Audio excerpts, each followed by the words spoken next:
नलिएर गएको भए ठिक हुन्थ्यो होला त्यति भन्ने लाग्छ। तर अहिले सम्झिँदा एकदम पापी त हामी जो रहेछौँ जस्तो लाग्छ।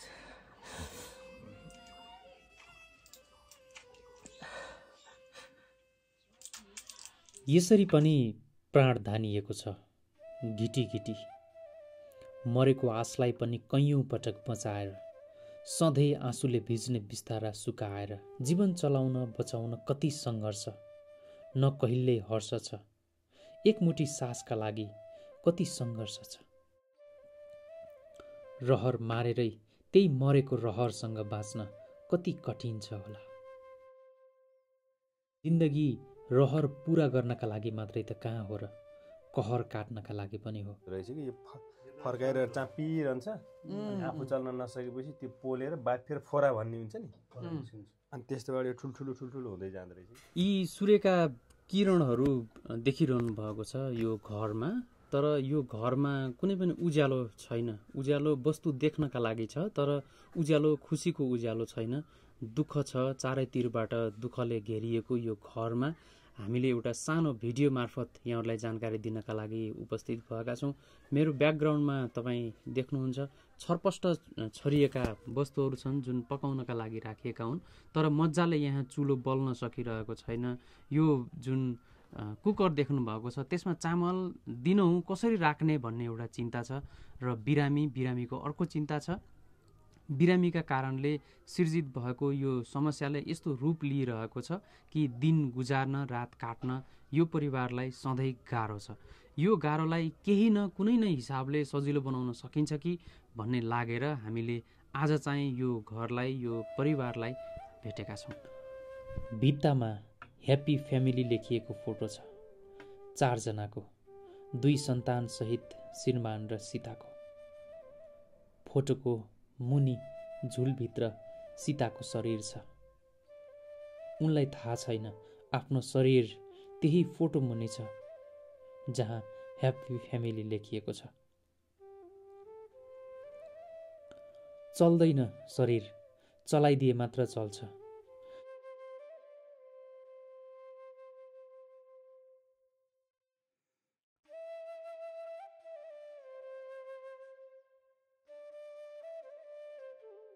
खाँदैन, खुवाइदिए मात्र शरीरमा जान्छ।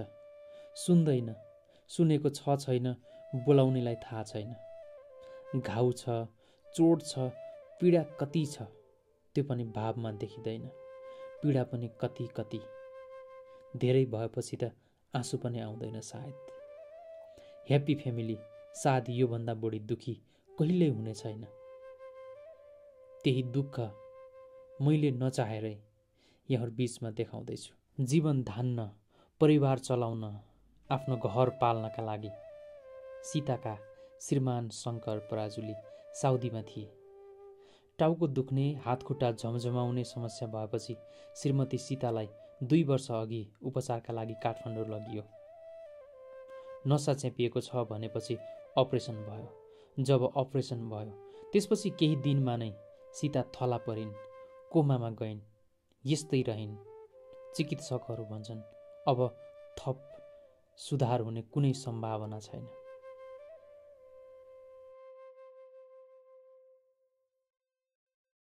सुरुमा त अब टाउको दुख्ने, हातखुट्टा झमझमाउने त्यस्तो हो, अनि चक्कर लाग्ने, नसा चापिएछ भनेर अपरेसन गरेको। अनि अपरेसन गरेपछि जिब्रो बाहिर निस्किँदै गयो कि अर्को समस्या आयो। जिब्रो बटारिएर बाहिर निस्कने अनि त्यस्तो भयो। अनि जिब्रो पनि काटिएको छ सर। अनि कति वर्षको हुनुभयो उहाँ चाहिँ? यो अहिले 35 वर्ष हुनुभयो हैन? हजुर हजुर। हजुरले बिहे गर्नुभएको कति भयो? बिहे गरेको 16 वर्ष भयो अहिले। ए, बिहे गरेको 16 वर्ष भयो। हजुर। 19 वर्षको उमेरमा बिहे गर्नुभयो। हजुर। अनि बच्चा-बच्ची चाहिँ? 2टा छन्। 2टा। कति उमेरको हुनुभयो? एउटा 15 वर्ष भयो, नानी 8 वर्ष भन्नुभएको। पहिला त फोक्सोहरू सबैले कामै गर्थेन नि सर, जम्मै यताबाट छेडेर अनि बाहिरी हावा हाल्थे नि। ए, कहाँबाट छेड्ने?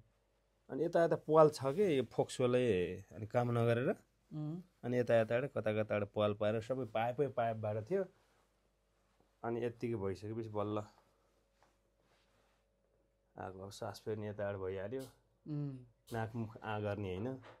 ए यो खानेकुरा चाहिँ कसरी दिनु पर्यो? खाने त यसबाट त्यहाँबाट के दिने हो हामीले? अनि त्यो सुपहरू त्यसबाट सुप दिने। लिटो झोलिलो कुराहरू छानेर चिया छानिल छानेर अनि यसबाट दिने हो। सास फेर्ने चाहिँ यहाँ तलबाट यहाँबाट यही पालले मात्रै हो। यहाँ खकारहरू आएर टालियो भने फेरि अप्ठ्यारो हुन्छ भने त्यो मिसिनबाट फेरि खकारहरू तान्ने। ए यो सरी यो मेसिनबाट चाहिँ खकार तान्ने हो। खकार तान्ने आधा घन्टा 1 घन्टा तानिरहनु पर्छ कि नभए यो सानो पाल टालियो भने फेरि अप्ठ्यारो हुँदो रहेछ। अब जस्तो आधा घन्टा 1 घन्टामा चाहिँ खकार तान्ने अनि उहाँको केयरिङ गर्नका लागि चाहिँ तपाईँको पुरै समय चाहिँ उहाँको यो लगाइदिनु त। उहाँको पुरै समय चाहिँ तपाईँले यही नै लगाइरहनु भएको छ? एकदम। हजुर चाहिँ श्रीमान हुनुहुन्छ हजुर उहाँको होइन? अनि तपाईँ नभएको बेलामा अथवा कुनै इमर्जेन्सी पऱ्यो, तपाईँ बाहिर निस्किनु पर्ने अथवा घर पनि चलाउनु पर्यो होइन? हजुर हजुर। त्यो बेलामा चाहिँ कसले म खुवाउनलाई चाहिँ भाउजूले खुवाउनुहुन्छ आएर। अनि भाउजूले फेरि फर्काउन जान्नुहुन्न कि यो पाइपहरू छ, अब यसको पोजिसन अनि त्यो घाउलाई पनि बचाउन पऱ्यो। अनि यो घाँटी सबै फर्काउन चाहिँ सक्नुहुन्न। म 2 घन्टामा त कहीँ गए पनि आउनै पर्छ। 2 घन्टामा त यसको यो फर्काउनै पर्छ कि नभए त्यो बढी बाफिने हैछ। अनि फेरि त्यो पिप बग्न सुरु गर्छ कि घाउबाट बाफिएर। खुवाउन चाहिँ सक्नुहुन्छ भाउजूले, उहाँ दाइहरूले पनि खुवाउन सक्नुहुन्छ। त फर्काउनलाई म आफै आउनुपर्छ। अहिलेसम्म चाहिँ यो उहाँको ख्याल गर्दाखेरि, उपचार गर्दाखेरि आर्थिक हिसाबले चाहिँ तपाईँलाई कतिको बर्डन भइरहेछ, भनौँ कतिको गाह्रो भइरहेछ? गाह्रो छ नि सर, निकै गाह्रो छ। अब केही नभएको तल्लो पनि 1500 एक दिनको खर्च हुन्छ। अब म आफै कमाउने मान्छे 1-1.5 वर्ष भयो घर बसेको। अब हस्पिटलमा पनि सबै साथीभाइ नालनाताबाट सबै सरसहयोगबाट गरेको। अब आफू चाहिँ थिएन, विदेश गएको 2.5 महिना फर्केको म। यस्तो भइसकेपछि कुर्ने मान्छे नभएर अनि म फर्किनु पऱ्यो। आर्थिक बाटो त समस्या छ सर। अब सुरुमा फेरि साथीभाइ आफन्तीले पनि सहयोग गर्नुहुने रहेछ। बिरामी फेरि लामो समय भयो कि कतिले गरेर सक्ने भन्ने कुरा भयो कि। अब त पहिला यो सुरुमा हस्पिटल लाँदा पैसा दिएको मान्छेहरू पनि माग्ने बेला भइसक्यो। हामीले माग्न नसकेर हो भन्ने अवस्था आइसक्यो। भनेको जसले हजुरलाई चाहिँ यो बिरामी भएका बखतमा सहयोग गर्नुभएको थियो, उहाँहरू नै आफू पनि फेरि कमजोर भएर माग्ने अवस्थामा आइपुग्नु एकदम होइन? भनेपछि अब उहाँहरूले सहयोग गर्ने स्थिति भएन होइन? त्यसरी बुझ्नु। अनि नानी बाबुहरूले पढि पनि रहेका छन्, उनीहरूको पढाइलाई लेखाइलाई पनि तपाईँले हेर्न भ्याउनु भएको छैन होला, उनीहरूको पढाइ लेखाइ पनि प्रभावित छ होला होइन?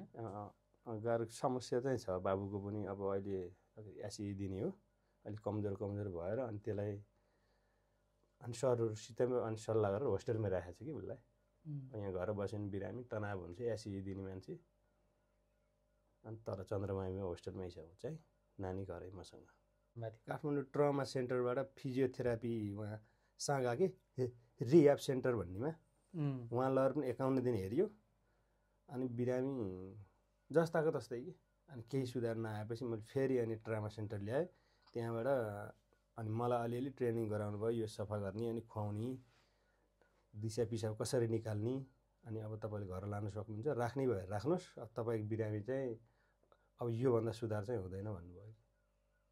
9 महिना त्यहाँ राखिसकेपछि अब आर्थिक पाटो सबै अब केटाकेटी यतातिर बिचल्ली, त्योभन्दा बरु घरै ल्याएर अनि त्यहाँ हेर्छु भनेर अनि लिएर आएको छ। न उहाँ बिरामी जुन सुरुको फेजमा बिरामी हुनुहुन्थ्यो नि, हजुर त्यतिखेर चाहिँ उहाँलाई अप्ठ्यारो केमा भइरहेको थियो खास चाहिँ? यहाँ च्याप्प समाए जस्तो हो नि, हातखुट्टा पोल्ने अनि टाउको दुख्ने अनि अलिअलि चक्कर लागे जस्तो हो नि। समस्या त्यही नै हो। बालबच्चा पाल्ने, श्रीमतीलाई पाल्ने, घर परिवार चलाउने एउटा जिम्मा थियो शङ्करको। जब शङ्करले आफ्नो श्रीमतीको स्याहारमा समय सकिरहेका छन्, त्यसपछि बिच परिरहेका छन् बालबच्चाहरू, आफू र श्रीमती पनि। सहयोग गर्नेहरू नै सहयोग माग्न पर्ने स्थितिमा पुगे।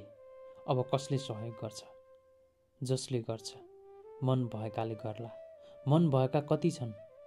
तिनी पनि सकिएकी जस्तो लाग्छ उनलाई। अब अरू थप मन भएका सहयोगीहरू खोज्दैछन् शङ्कर? सर अब मेरो बाबु र नानी पनि छन्। अब म काम गर्ने मान्छे घरै बिमारीसँगै छु। त्यो कारणले आम्दानी एकदम जिरो छ। घर परिवार अब बालबच्चा अब स्कुल पठन पाठनको लागि पनि निकै समस्या छ। त्यसकारण आर्थिक सहयोगको लागि यो भिडियो सम्पूर्णले हेर्नुहुनेलाई हार्दिक अपिल गर्दछु। उहाँको बालबच्चादेखि अब श्रीमान साथमै हुनुहुन्छ। श्रीमानले उहाँलाई बिमारीलाई अब 1 मिनेट पनि छोड्न मिल्दैन। अहिले उहाँ साथमै बसिरहनुपर्छ। अब कतै गए पनि उहाँ चाहिँ यसो आफ्नो टाइम मिलाएर बिमारीलाई हेर्नलाई उहाँ फर्किहाल्नुहुन्छ। उहाँ हामीसँग बोल्न घुम्न है त जाम भन्दा पनि उहाँलाई त्यस्तो छैन। एकदम बिमारीको केयर गरेर बस्नुपर्छ। अब यसो 4-5 मिनट यसो मास्तिर आए पनि फेरि झरिहाल्नुपर्छ। अब उहाँ त्यसरी कहीँ हिँड्न मिल्दैन। बच्चाहरू साना छन्, कमाउन गएको पनि अब फर्किन पर्यो। त्यसले गर्दाखेरि उहाँलाई चाहिँ एकदम समस्या छ आर्थिकको। हजुरहरूले अब दुःख देखेर सहयोग गरिदिनु होला। यो भिडियो हेर्ने साथीहरूले, सरहरूले पहिला लिएर जाँदाखेरि त एकदम राम्रै चाहिँ हो। मैले चाहिँ लिएर गएको, यहाँबाट उसको कान्छा भाइले बुटोल छोड्यो, म बुटोल बस्थेँ। अनि बुटोलसम्म पुर्याएर लिएर जाँदाखेरि यस्तै गफ गर्दै गएको, एउटै सिटमा गफ गर्दै जाँदाखेरि अब यस्तो बिमारीले पनि भन्नुहुन्थ्यो दाइ कति दुःख हुन्छ भन्दै यस्तो बोल्दै गएको। त्यो बोल्दै गएको अहिले सम्झिँदाखेरि मलाई पनि आँसु आउँछ क्या। के भन्नुहुन्थ्यो त्यतिखेर?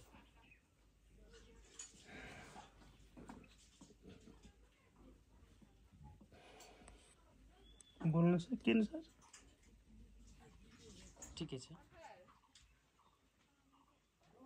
जे सहयोग गर्नका लागि अनुरोध गर्नुहुन्छ तपाईँले? हजुर, सहयोग गरिदिनु होला।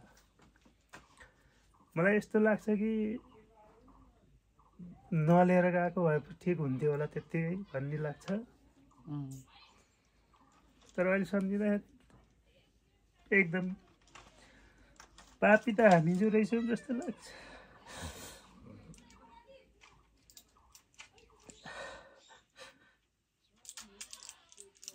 लिएर गइयो।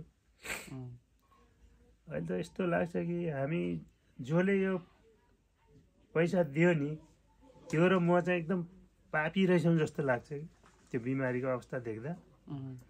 किन हामी नभएको भए त्यो बिमारी जान्थेन। हामी त्यतिखेर म खाली थिएँ।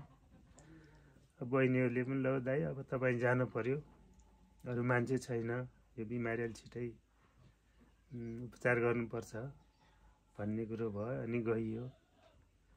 जाँदा बोल्दै मजाले गएको। अब उहाँ बेडमा बस्दा पनि राम्रै बोलेको। अनि एकचोटि अपरेसन गरेर आउँदाखेरि त हल्का सक्छ जस्तो थियो। अब पछि चाहिँ त्यो जिब्रो बाहिर निस्कियो, बोल्नै आएन।